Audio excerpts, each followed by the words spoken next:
महाराष्ट्रामध्ये. तर कोकण किनारा हा आपण बघितला, हा आपला महाराष्ट्र आहे. असा आपण आपला महाराष्ट्र घेतला. हा अरबी समुद्र, हा पश्चिम घाट आणि हा जो भाग येतो याला आपण कोकण असे म्हणतो. तर कोकण किनारा कोणत्या प्रकारात मोडतो? तर कोकण किनाऱ्यामध्ये काय, इथून येणाऱ्या ज्या वाहत येणाऱ्या नद्या आहेत, ह्या नद्या लांबीनी लहान आणि खूप वेगाने वाहतात. जेव्हा वेगाने वाहतात तेव्हा इथे हा जो समुद्र किनाऱ्याची झीज करतात आणि झीज केल्यामुळे, मोठ्या प्रमाणात झीज केल्यामुळे हा कोकण किनारा रिया प्रकारचा झालेला आहे. रिया म्हणजेच काय? रिया किनारे केव्हा निर्माण होतात? जेव्हा मुहाने पाण्याखाली जातात. आणि मुहाने पाण्याखाली जातात म्हणजे काय? जेव्हा नदीचे पाणी समुद्राच्या पाण्याला येऊन जिथं मिळतं त्याला मुहाने असे म्हणतात. मुहाने म्हणजेच रिया. रिया म्हणजेच कोकण किनारपट्टी रिया प्रकारची बनलेली आहे. सेम कोकण किनारपट्टी ही दंतूर पण आहे, कारण ती जेव्हा कमी लांबीच्या नद्या जेव्हा वाहत येतात आणि एक खूप मोठं नदीचा किनारा खणून काढतात, त्यामुळे नदीचा किनारा असा झिगझॅग टाईपमध्ये झालेला आहे. ह्याला काय आपण काय म्हणतो? दंतूर असे म्हणतो. तर क्वेश्चन उत्तर इथं रिया असा आहे. कोकण किनाऱ्यावरती आपल्याला विचारलेलं आहे. तर इथं अभ्यास करताना आता आपण बघितलं काय पाहिजे? तर कोकण सगळ्यात आधी काय बघितलं पाहिजे? तर कोकण म्हणजे काय? तर कोकण म्हणजे हा आपला महाराष्ट्र हा बघितला तर अरबी समुद्र आणि पश्चिम घाट आहे. याच्यामधला जो चिंचोळा असा भाग आहे, चिंचोळा भाग, याला कोकण असे म्हणतात. नॉर्थ कोकण, साऊथ कोकण असं म्हणतात. नॉर्थ कोकणपेक्षा साऊथ कोकण हा अधिक चिंचोळा आहे. हा कुठून याचं हा चिंचोळा आहे. त्याच्यामध्ये बघायचं काय काय आपण कोकणमध्ये? कोकणचे प्राचीन नावे बघायचे आहेत, प्रकार कुठले बघायचे, विस्तार बघायचे, लांबी रुंदी बघायची, उपविभागाचे काय काय पडतात ते बघायचं आहे, याचे क्षेत्रफळ बघायचं आहे. तर याच्यामध्ये अजून त्याचं वैशिष्ट्य आहे खलाटी वलाटी. तर खलाटीमध्ये काय असतं, वलाटीमध्ये काय असतं, खलाटीमध्ये काय काय बनतं? तर कोकणची प्रकार बघितताना आपण बघितलं होतं की सह्याद्री पर्वत आणि अरबी समुद्र यांच्यामधला जो भाग आहे ह्याला आपण कोकण असे म्हणतो. तर हा विस्तार कसा आहे? उत्तरेला दमणगंगापासून दक्षिणेला तेरेखोल नदीपर्यंत किंवा डहाणूपासून वेंगुर्ल्यापर्यंत येतो. नंतर किनारपट्टी आपण बघितली, रिया बघितली आहे, दंतूर बघितलेली आहे. याचा हा नॉर्थ टू साऊथ याची लांबी बघितली तर ही निअरअबाउट 720 किलोमीटर आहे. आणि ॲव्हरेज आपण याची रुंदी बघितली तर ती 30 ते 60 किलोमीटर आहे. बट आयोग काय म्हणतं आपल्याला 52 ते 60 किलोमीटर घ्या. त्याच्यानंतर पावसाचे प्रमाण बघितलं तर नॉर्थ कोकणपेक्षा साऊथ कोकणमध्ये पाऊस जास्त पडतो.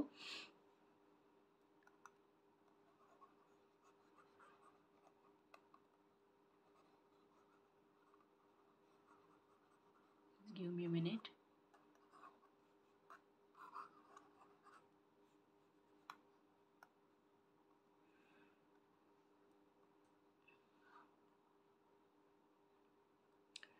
नॉर्थ कोकणपेक्षा साऊथ कोकणमध्ये पाऊस जास्त पडतो. तर याचं एक्झाम्पल इथं सिंधुदुर्गामध्ये असलेला अंबोली, इथे पाऊस खूप जास्त पडतो. का? तर याच्या तिन्ही बाजूनी डोंगर आहेत आणि समुद्राकडून जे येणारे वारे होतात, पाण्याची वाफ होते, वाफ जेव्हा डोंगराला थडकते तेव्हा तिथे पाऊस पडतो. आपण हे तिसरीच शिकलेले जलचक्र.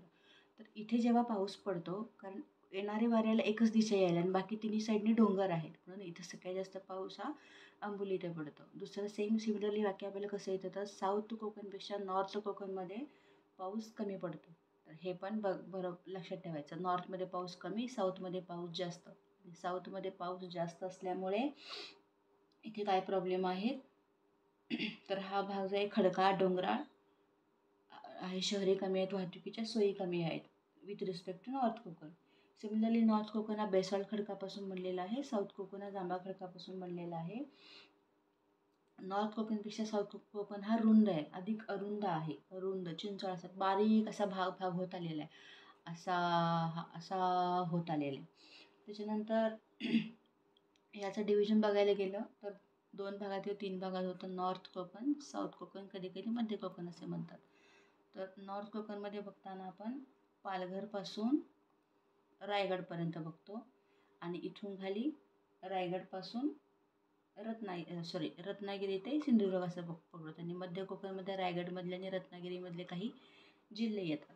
किंवा विभाजन बघितलं तर आपण बघतो की पाताळगंगापासून दमणगंगापासून पाताळगंगापर्यंत आणि पाताळगंगापासून खाली तेरेखोल नदीपर्यंत कोकणचं आहे डिव्हिजन. त्याच्यानंतर कोकणचं क्षेत्रफळ आहे 30,728 चौरस किलोमीटर. कोकणचं हवामान बघता कोकण हवामान आहे उष्ण सम दमट आहे. पाऊस कोकणामध्ये प्रतिरोध असा पाऊस पडतो. समुद्र आहे, समुद्राच्या पाण्याची वाफ होते, ही वाफ थंड होते, थंड झाल्याला खाली खाली यायला लागली की त्या डोंगरांना थटकते आणि मग इथे आपल्याला पाऊस मिळतो. कोकण किनारपट्टीवर पाऊस मिळतो. त्याच्यानंतर इम्पॉर्टंट भाग बघता हा कोकण आपला जो कोकण आहे खलाटी आणि वलाटी ह्याच्यामधला हा खलाटी आणि वलाटी. तर खलाटी म्हणजे काय, अरबी समुद्राच्या जवळचा सखल भाग, सखल उतार सौम्य उताराचा भाग आहे ह्या खलाटी आला. ह्याच्यामध्ये अनेक लहान मोठे वाळूचे दांडे, बीचेस, चौपाटी हे भरपूर पाहायला मिळतात.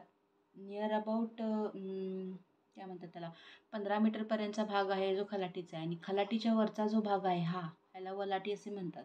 तर याच्यामध्ये काय आहे, सह्याद्रीच्या किनारपट्टीच्या पूर्वेकडचा जो भाग आहे, ही किनारपट्टी याच्या पूर्वेकडचा भाग 275 ते 300 मीटरचा भाग आहे ह्याला वलाटी असे म्हणतात. खलाटी खालचा, वलाटी वरचा.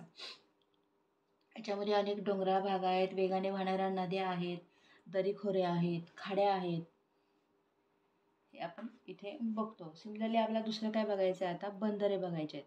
इथे रायगडमधली बंदरे आहेत, पालघरमधली आहे त्याच्यानंतर मुंबईमधली आहे, देन रायगडमधली आली, रत्नागिरीमधली आणि सिंधुदुर्गमधली आली. तर पालघरमध्ये डहाणू आहे, तारापूर आहे, अर्नाळा आहे. मुंबईमध्ये माहीम बघितलं, ट्रॉम्बे, मनोरी, बांद्रा, सातपाटी येतं. अगेन रायगडमध्ये पनवेल, अलिबाग, बाणकोट, श्रीवर्धन, बोली, मांडवा येत आहे. रत्नागिरीमध्ये हर्णे बंदर येत आहे. इथे इन बिटवीन रत्नागिरीमध्ये हर्णे आलं, दाभोळ आले, रत्नागिरी आलं, जयगड आलं, विजयदुर्ग आला आणि खाली सिंधुदुर्गमध्ये बघितलं तर मालवण, रेड्डी आणि देवगड. रेड्डी बंदरमधून आपण लोहखनिज जपानला काय करतो, निर्यात करतो. खूपदा हा प्रश्न आलेला आहे, जसं की आपण श्वास घेतो तसं PYQ रेड्डी बंदरासारखा आहे. अजून काय राहिलं असेल तर आपण त्यानंतर बघून घेऊया. नाव let's move towards next question. Surjagarh लोहखनिज क्षेत्र कोणत्या जिल्ह्यात आहे? लोहखनिज क्षेत्र आहे, सुरजागड आहे. आता इथं गड आहे. उत्तर हे आहे की सुरजागड, गडचिरोली याच्यामध्ये येतो. तर लोहखनिज क्षेत्र महाराष्ट्रातला नियर अबाउट आहे ना 20% आपल्याला लोहखनिज महाराष्ट्रामध्ये 20% खनिजाचे साठे आहेत. तर लक्षात कसं ठेवायचं आहे, लोहाचा इथे ट्रिक आहे माझी स्वतःची. लोहाचा कोयता, आपला जो कोयता असतो ना ऊस तोडायचा, तो लोहाचा असतो. लोहाचा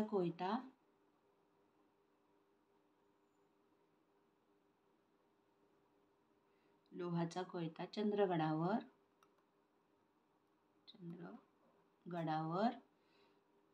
गोंदिया,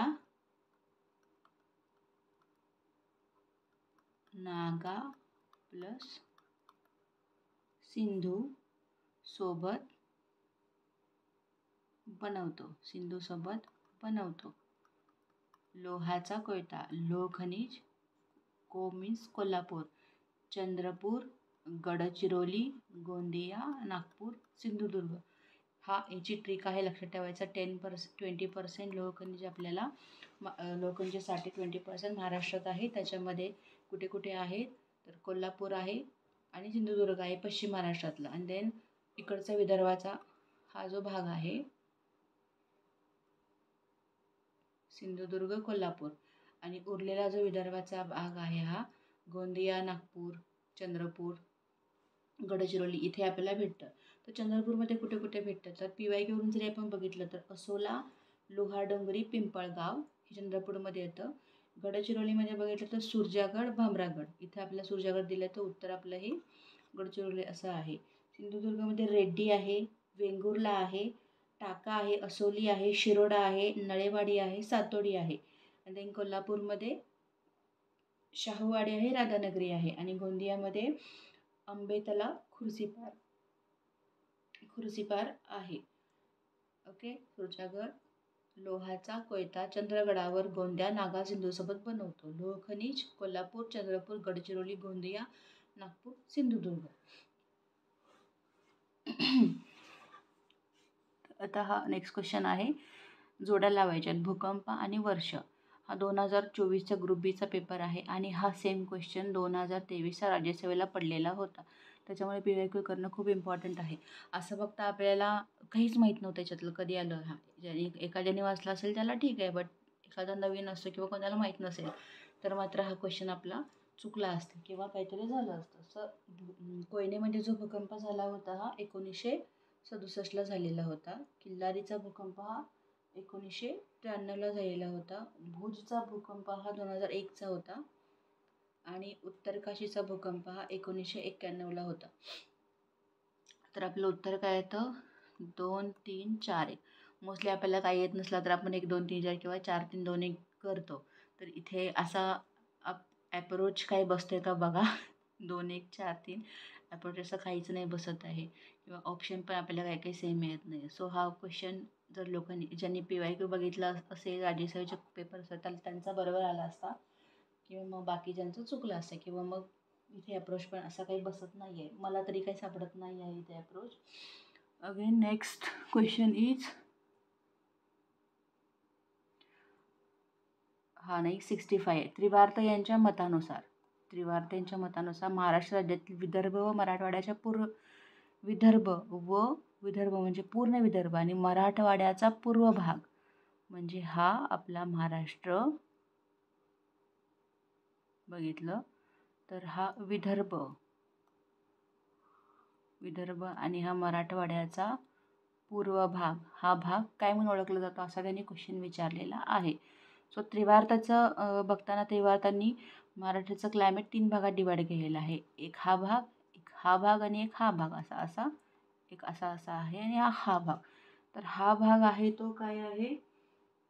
ट्रॉपिकल रेनफॉरेस्टचा भाग आहे. दुसरा मधला आहे ट्रॉपिकल सेमी अराइड स्टेपीचा भाग आहे आणि हा ट्रॉपिकल सवाना भाग आहे. AM आहे, हा BS आहे आणि हा AW आहे. तर हा आहे AWला काय म्हणतात? ट्रॉपिकल सवाना भाग. तर आपल्याला हा विचारला की हा भाग कोणता आहे?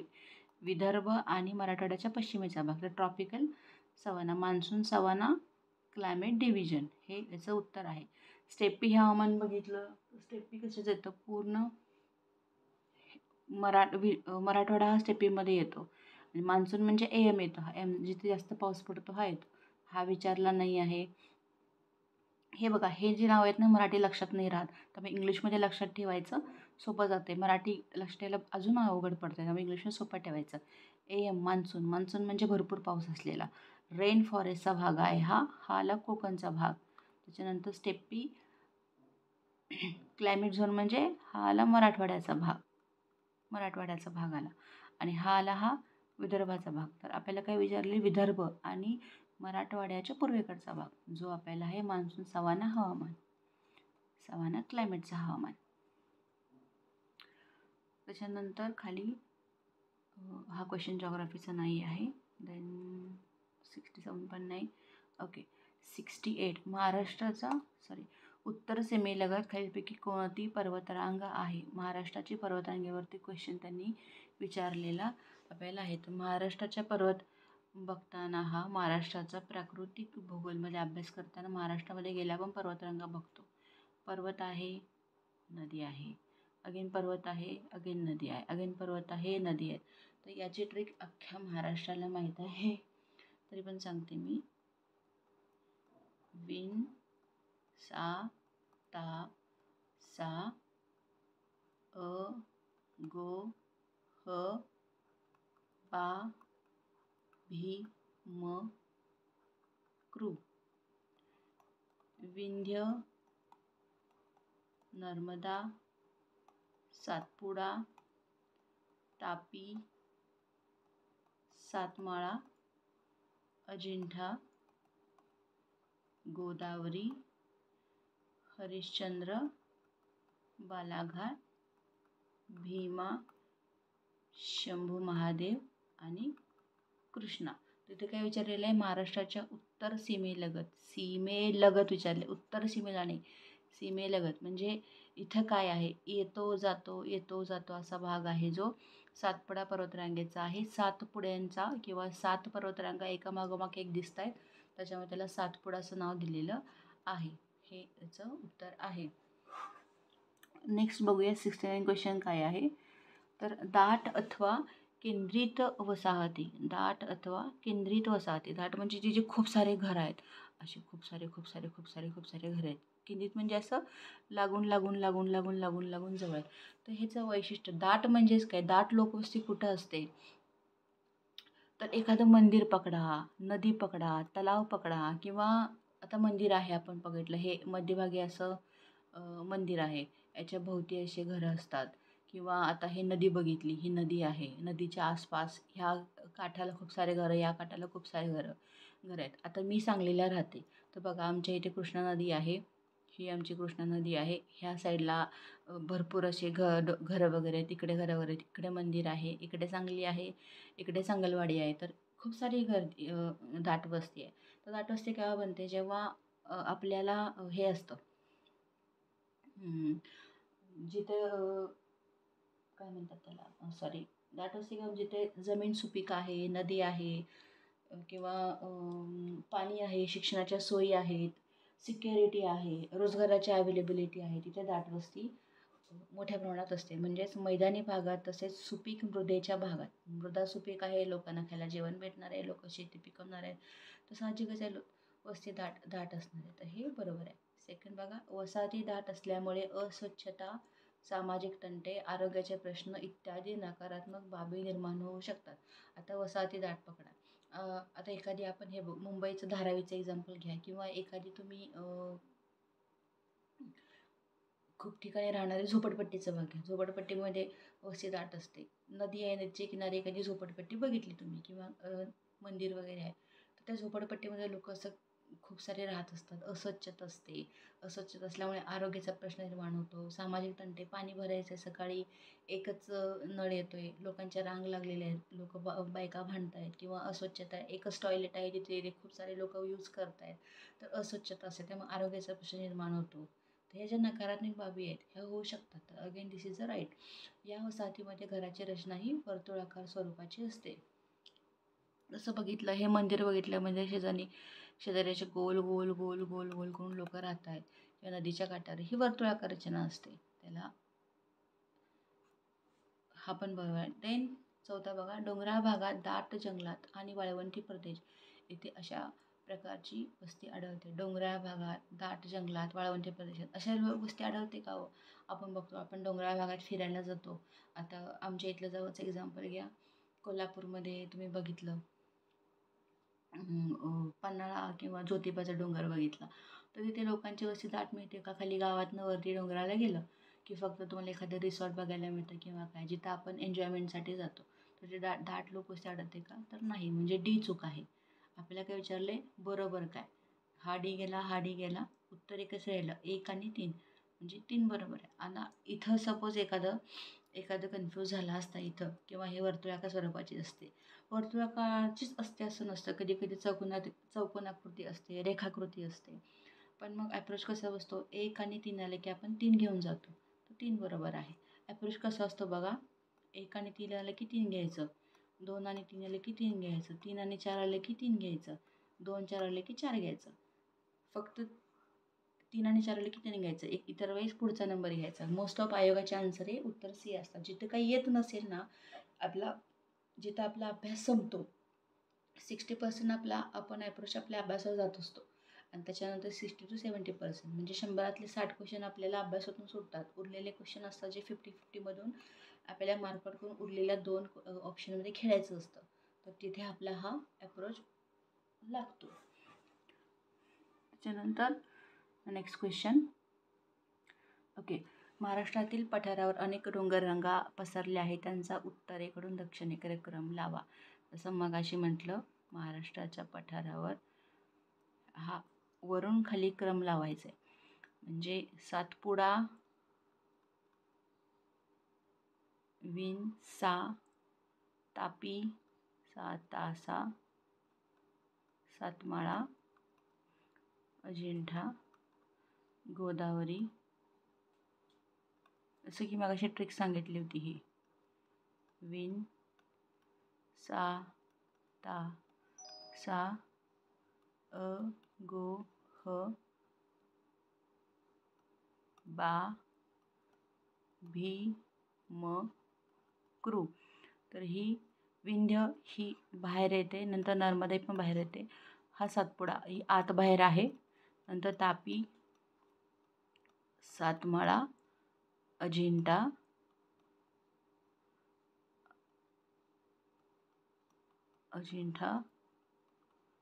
गोदावरी, हरिश्चंद्र, बालाघाट, भीमा, शंभू महादेव आणि कृष्णा. तर वरून खाली त्यांनी काय विचारलं आपल्याला, डोंगर रांगांचा क्रम विचारलेला आहे. पहिला आली सातपुडा, दुसरा आली सातमाळा, म्हणजे हा एक सातपुडा, दुसरा सातमाळा अजिंठा. आफ्टर दॅट काय आहे, हरिश्चंद्र, बालाघाट 3 आणि सगळ्यात खालची शंभू महादेव डोंगररांग. म्हणजे उत्तर अ, ड, सगळ्यात शेवटी ब यायला पाहिजे. म्हणजे सगळ्यात शेवटी क यायला पाहिजे. महादेव डोंगररांग क कुठे इथे आहे. म्हणजे उत्तरेचं हे सातपुडा, सातमाळा, हरिश्चंद्र, बालाघाट आणि महादेव डोंगररांग. ओके, तर याचं उत्तर आहे 2. नेक्स्ट क्वेश्चन काय आहे, जेव्हा किरणोत्सारी पदार्थातून बाहेर पडणारे, सॉरी हा सायन्सचा क्वेश्चन आहे. तर एवढेच क्वेश्चन होते याच्यातले. बट किती क्वेश्चन होते, 1 2 3 61 62 63 7 की 6 क्वेश्चन होते. तर आपण हे बघितलेले आहे. त्याच्यामध्ये आपण कोकण किनारपट्टी सविस्तर बघितलेली आहे. थँक्यू.